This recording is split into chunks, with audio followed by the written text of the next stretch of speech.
Hello everyone, welcome to my show. My name is Fred Tararo. Today we'll be talking about the $1 million budget blow-up. This is my radio documentary on what the government are doing and planning for Christchurch, and with the amount of money being spent on rebuilding the city. Also with the government having to make some changes in how it will affect our economy and how it will affect all New Zealanders. Now, Finance Minister Bill English announced that the budget forecast could blow out to more than $16 billion from the initial $11.1 billion forecast because of the earthquake and other factors.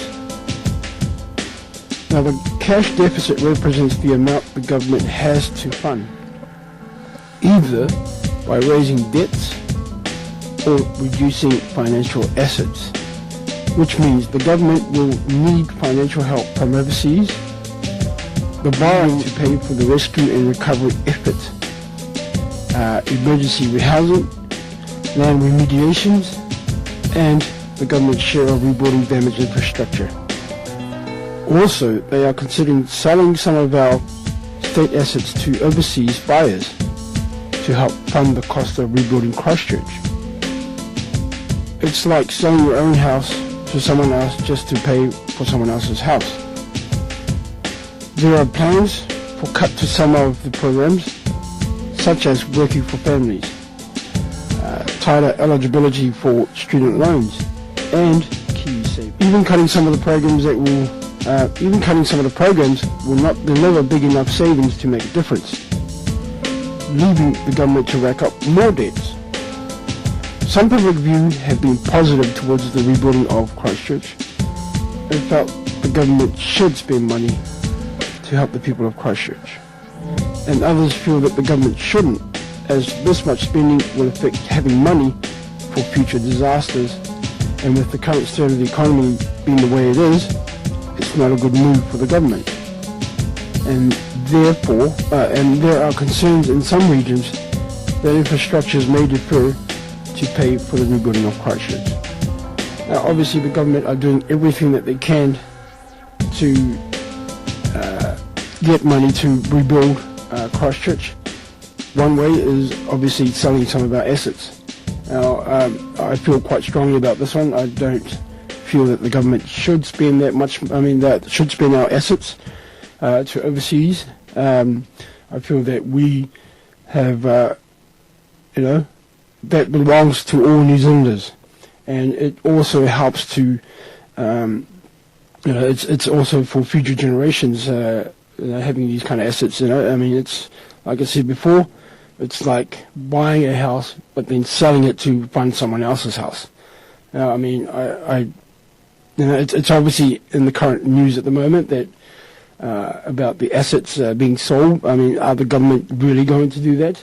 Obviously, Labour has commented on not selling our assets. Another big thing is that the programs that they are considering cutting, and obviously, earlier, as I said before, that cutting all this still will not be enough to gain enough money to pay our debts. Or even rebuild Christchurch. It's quite minimal compared to the cost of what it would to rebuild Christchurch. Just actually borrowing from overseas is also a big problem.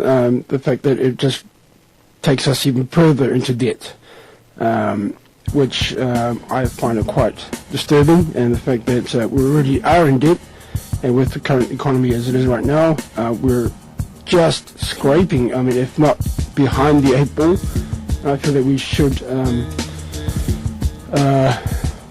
if that's the way it is, but, we have to, because obviously we don't have enough money in the piggy bank to actually pay for Christchurch. So I've got a few people that I feel that who do live in Christchurch and feel quite strongly about Christchurch and have been through everything that's been happening in Christchurch, and Also, I've got another person who doesn't live in Christchurch, and I'll bring you those comments and their opinions on what their thoughts are about the Christchurch and the government having to spend that much money.